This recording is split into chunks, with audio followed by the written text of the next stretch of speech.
Chapter 26. The divisions of the gatekeepers.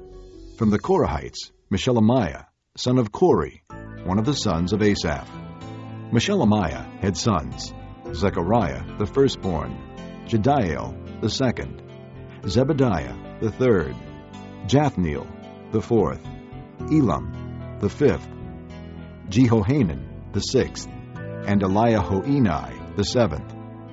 Obed-Edom also had sons: Shemaiah, the firstborn; Jehozabad, the second; Joah, the third; Sakar, the fourth; Nethanel, the fifth; Amiel, the sixth; Issachar, the seventh; and Peulathai, the eighth, for God had blessed Obed-Edom.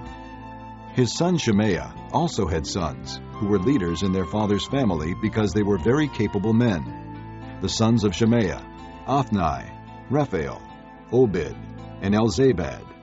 His relatives Elihu and Semachiah were also able men.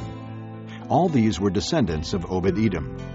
They and their sons and their relatives were capable men with the strength to do the work, descendants of Obed-Edom, 62 in all. Meshelemiah had sons and relatives who were able men, 18 in all.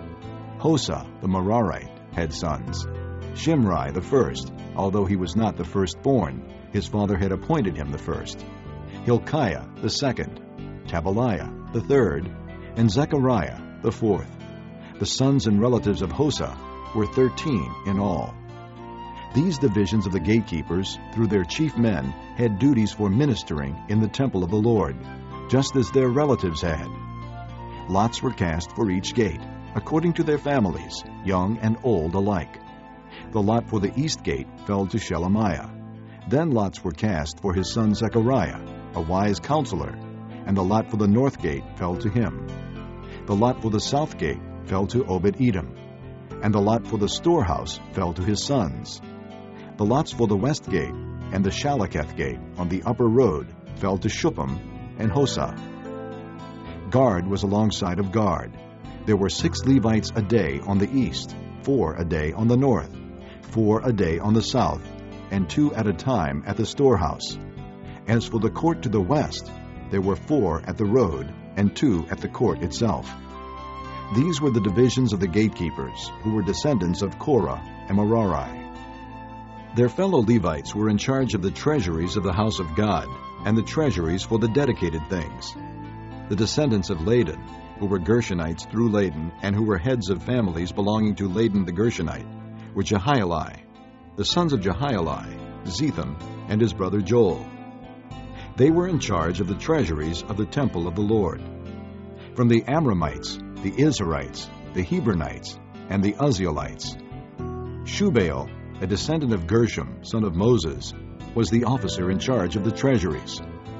His relatives through Eliezer: Rehabiah his son, Jeshaiah his son, Joram his son, Zichri his son, and Shelomith his son. Shelomith and his relatives were in charge of all the treasuries for the things dedicated by King David, by the heads of families who were the commanders of thousands and commanders of hundreds, and by the other army commanders. Some of the plunder taken in battle they dedicated for the repair of the temple of the Lord, and everything dedicated by Samuel the seer, and by Saul son of Kish, Abner son of Ner, and Joab son of Zeruiah, and all the other dedicated things were in the care of Shelomith and his relatives. From the Izharites, Kenaniah and his sons were assigned duties away from the temple, as officials and judges over Israel. From the Hebronites, Hashabiah and his relatives, 1,700 able men, were responsible in Israel west of the Jordan for all the work of the Lord and for the king's service. As for the Hebronites, Jeriah was their chief, according to the genealogical records of their families. In the 40th year of David's reign, a search was made in the records, and capable men among the Hebronites were found at Jazer in Gilead. Jeriah had 2,700 relatives, who were able men and heads of families, and King David put them in charge of the Reubenites, the Gadites, and the half-tribe of Manasseh, for every matter pertaining to God and for the affairs of the king.